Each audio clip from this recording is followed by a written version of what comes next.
Kamala Harris has bigger cognitive problems than Joe Biden. Why would you even cover that? This is a person who's not on the level.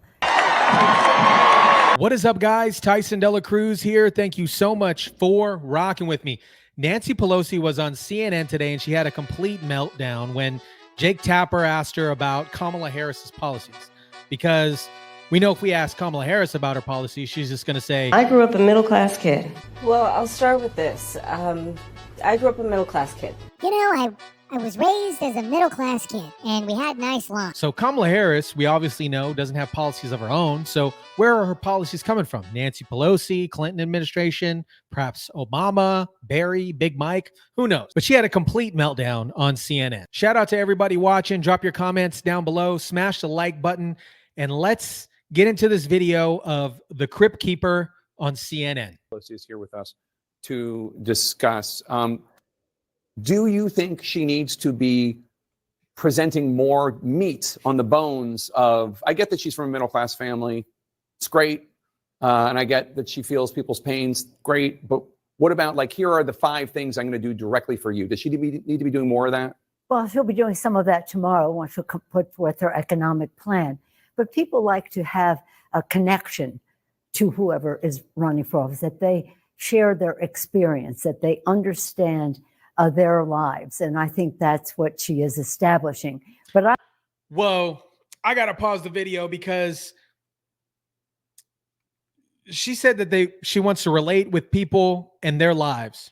First off, the left and the Democrats are so far off from reality, specifically getting Hollywood involved and having interviews on Oprah with celebrities and billionaires and millionaires, so out of touch. And we discovered in a video a couple days ago that her past is a complete lie. It's fugazi. If you haven't seen that video, I'll place it in the description link below, but it is a complete lie. What are they running on? I never give advice to presidential candidates. The wisdom that they have, the political astuteness that they have to become the presidential candidate says they know something about the market out there. But I do think that the one issue in terms of the cost of living, people want to hear something very specific. She is saying that in that ad, but also tomorrow in her economic plan. I have no complaint about how she is going forward. Oh, not a complaint, but do you think that she needs to be mixing it up more, having a press conference, more town halls, just out and about more? Oprah's the queen, obviously, but that's not a tough interview sitting down with Oprah. Oprah's endorsed her. She spoke at the convention. Does she need to be doing more of that sort of thing? Yes. She will make that decision in her campaign agenda and her plan. What we're going to do, though, is make sure that we own the ground to get out every vote to elect her, that the message that is shaped is non-menacing, that it's uniting, all progressive and bold, but non-menacing, and that we have the resources, the 3 M's, the mobilization, message, money to get the job done. She will be herself. She will take it forward in the way that she has confidence to connect with the American people, show the empathy that she has. But make no mistake, I know her well, as you know. She is a person I know her personally, and she's a person of goodness, of deep faith, and that's why she cares so much about people and their well-being. Officially, I know her. Policy-wise, she has strength. Mm-hmm. She knows the issues. She knows the strategy. She's eloquent in her presentation. Well, I know she has your vote, but it's neck and neck. It is. I've never seen an election this tight at this point. Usually somebody has an edge at this point. That could change, but it's neck and neck. In the battlegrounds, it's neck and neck. So I do wonder, it seems like she's running kind of cautiously. And I wonder, does she need to take more risks? Well, I would say, since you said, she has my vote, I wasn't speaking about myself, because that's one vote. I'm talking about, I was in 3 states last week, not counting California and Washington, where I began then. And the enthusiasm out there is great for her. Mm-hmm. But again, it takes us to a point and we have to get those other votes. So no one is taking anything for granted. We assume nothing. You know the word assume, it makes an ass of you and me. Mm-hmm. And I keep reminding people, mobilize, get out every vote, that is eligible to vote and make sure they're counted as cast. Message, non-menacing, uniting, bringing people together, money. No wasted time, no underutilized resources, and no regrets the day after the election that we could have gotten out more votes. I'm sure that you hear from progressive voters, Democratic voters who say, as I hear from them on social media, the media made such a big deal out of Joe Biden's alleged cognitive problems. Why don't they talk about Donald Trump's cognitive problems? Well, Donald Trump talked about that just a second ago, and I want to get your reaction. Let's run that clip. They laugh at us all over the world. They're laughing at us. And you know what they're really laughing at? Kamala, because they can't believe that she's going to be president. They can't believe. You talk about cognitive problems? She's got bigger cognitive problems than he has, in my opinion. Donald Trump saying that Kamala Harris has bigger cognitive problems than Joe Biden. Why would you even cover that? This is a person who's not on the level. He is their nominee for president. He is incompetent. Let's not even talk about the silliness of it all and the weirdness of it all and the assault on women that it is. We're not going to talk issues. Incompetent. The only thing he did as president, when he had the majority, was to pass a bill that gave 83 tax cut that gave 83 of the benefits to the top 1%, adding $2 trillion to the national debt.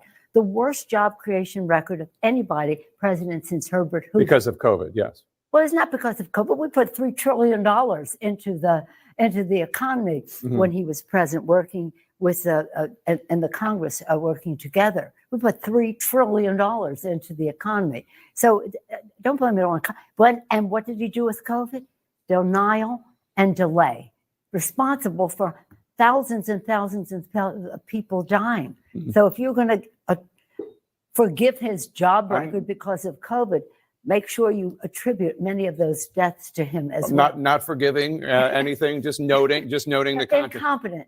Forget silly and crazy and crooked and all the rest. Incompetent. Let me just say, when we're talking about tax policies or policies that Kamala Harris might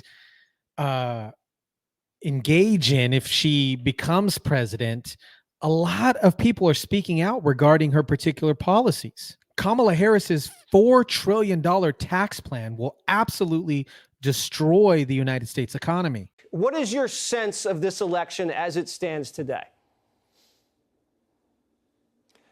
First of all, Jesse, it's great to be back on with you. Look, if you look at one poll, it's the most credible poll from the last one when you look at when Trump won in 2016, Atlas Intel. They were the best at predicting pre and best at predicting post, okay? Right now, they have Trump plus 3.6 nationally, 3.6 nationally. Forget about the battleground states. By the way, the best predicted, the ones that got it wrong the worst out of all the pollsters, CNN, WAPO, and LA Times, all the way at the bottom. So if we trust Atlas Intel, Trump's going to be dominating. Now, here's a couple other things that we got to be thinking about. Nobody is surprised the fact that she's hiding. Nobody is surprised that she wants to do the debate. No one's surprised that she doesn't want to do it with you guys, Fox News, or maybe other places. It's got to be the CNN, the ABCs, all those things. But the basic thing is policies. It's very easy right now. 4 years, we have to show what Trump did. 4 years, we have to show what Kamala and Biden did with their administration. And now they want to come out and talk about a $4 trillion tax increase that they're going to be imposing, saying, yeah, if you're making less than $400K, you have nothing to worry about. They want to tax unrealized gains of billionaires because they have money with people over $100 million. Let's just say you do that with 25%. You know what the business owner is going to do? You know what the billionaire is going to do? They're going to say, hey, let go of 25% of employees. We got to fire a bunch of other people. Next thing you know, market tanks. And I think about the 62-year-old person, 64-year-old person who's got $750,000 in their 401k, thinking about retiring. What if that $750 goes like this to $375 because of market tanks due to bad policies with Kamala? That 64-year-old person that was about to retire in a year has to work till 75 years old. That's what bad policies do. They have bad consequences, and her policies carries no weight with anybody today. Who is it? Who's better for the economy? I don't know yet because I don't have any details from Harris. She has been all sugar, no protein. That's it. And it's become a really big sticking point with investors. We've got to remember, we have the largest economy on earth. Over 85% of our jobs are created by the private sector. Business investors like me and leaders have to deal with who's ever in the White House in January. So whoever ends up on the 6th of November as the new mandate, we'll have to deal with them. So we need data. We need policy.